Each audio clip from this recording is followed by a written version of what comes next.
ब्रह्मांड में न जाने कितने ही रहस्य हैं, पर कुछ ऐसे होते हैं जो दिमाग घुमा देते हैं। और हाल ही में एक ऐसे ही रहस्य ने वैज्ञानिकों और पूरी दुनिया में एक सनसनी फैला दी है। हम बात कर रहे हैं थ्री आई एटलस की। ये एक ऐसी चीज है जो हमारे सोलर सिस्टम में बाहर से आई है, और इसको लेकर जो बातें हो रही हैं वो साइंस और फिक्शन के बीच की लाइन को धुंधला कर रही हैं। तो सवाल सीधा सा है, क्या ये सिर्फ एक मामूली सा कॉमेट है, एक धूमकेतु, या फिर ये कुछ और है, कुछ ऐसा जो हमारी सोच से भी कहीं ज्यादा बड़ा है, जैसे कि एक एलियन मदरशिप? चलिए आज इसी पहेली को सुलझाने की कोशिश करते हैं। तो ये है एक अनसुलझा रहस्य, और इसकी कहानी शुरू होती है एक ऐसी खोज से जिसने सचमुच खगोल विज्ञान की दुनिया में, आप कह सकते हैं, एक भूचाल ला दिया।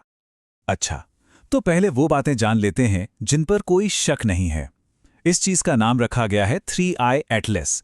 इसे जुलाई 2025 में पहली बार देखा गया। साइज में ये काफी बड़ा है, मतलब कई किलोमीटर लंबा। और सबसे जरूरी बात, ये हमारे सोलर सिस्टम का नहीं है। ये इंटरस्टेलर स्पेस से आया है, यानी किसी और तारे के पास से एक लंबा सफर तय करके यहां पहुंचा है। ठीक है, ये वो फैक्ट्स हैं जिन पर लगभग सारे वैज्ञानिक एकमत हैं।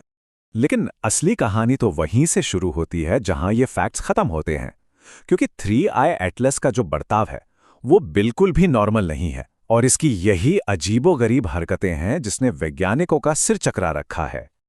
अब देखिए, एक नॉर्मल कॉमेट यानी धूमकेतु कैसा होता है। उसकी एक पूंछ होती है जो गैस और धूल से बनी होती है, लेकिन एटलस की वैसी कोई साफ पूंछ है ही नहीं।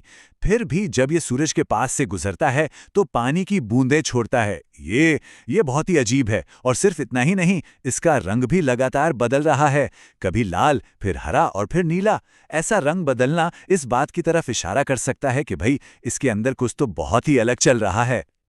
तो क्या ये एक एलियन शिप है? देखिए, एटलस के इसी अजीब बर्ताव की वजह से कुछ वैज्ञानिक अब कुछ अलग सोचने पर मजबूर हो गए हैं, और इसी सोच से निकली है एक बहुत ही, कह सकते हैं, साहसी थियरी। और ये थियरी पेश की है हार्वर्ड के एक जाने-माने खगोल शास्त्री ने। उनका नाम है एवी लोब, और उनका कहना है कि थ्री आई एटलस कोई सामान्य धूमकेतु नहीं, बल्कि एक एलियन मदरशिप हो सकती है।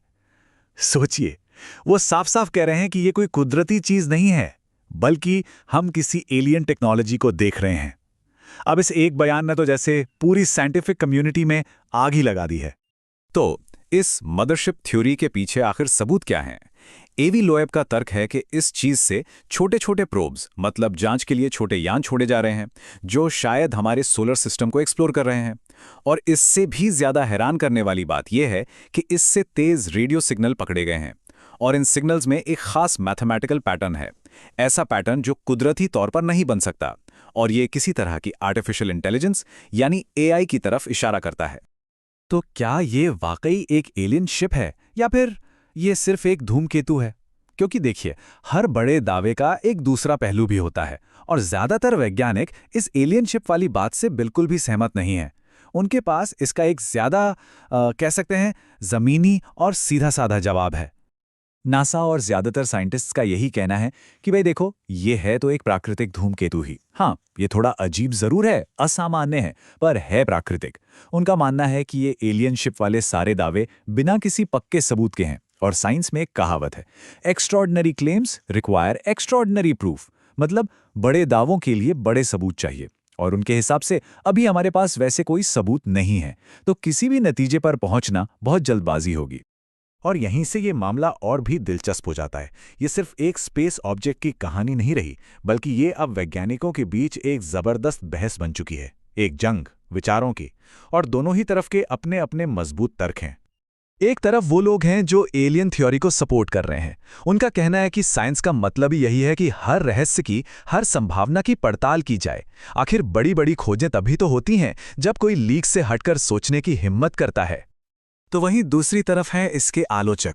उनका तर्क है कि बिना किसी ठोस सबूत के ऐसी अटकलें लगाना, ऐसी कल्पनाओं को हवा देना, ये साइंटिफिक प्रोसेस के लिए खतरनाक है। इससे साइंस पर से लोगों का भरोसा उठ सकता है। अब इस पूरी बहस में एक और सवाल आग में घी डालने का काम कर रहा है। आखिर आधिकारिक डेटा क्यों रोका जा रहा है? कहा जा रहा है कि नासा ने थ्री आई एटलस की तस्वीरें और दूसरा डेटा अब तक पब्लिक नहीं किया है, और इसी वजह से ये अटकलें और तेज हो गई हैं कि क्या कुछ छिपाया जा रहा है।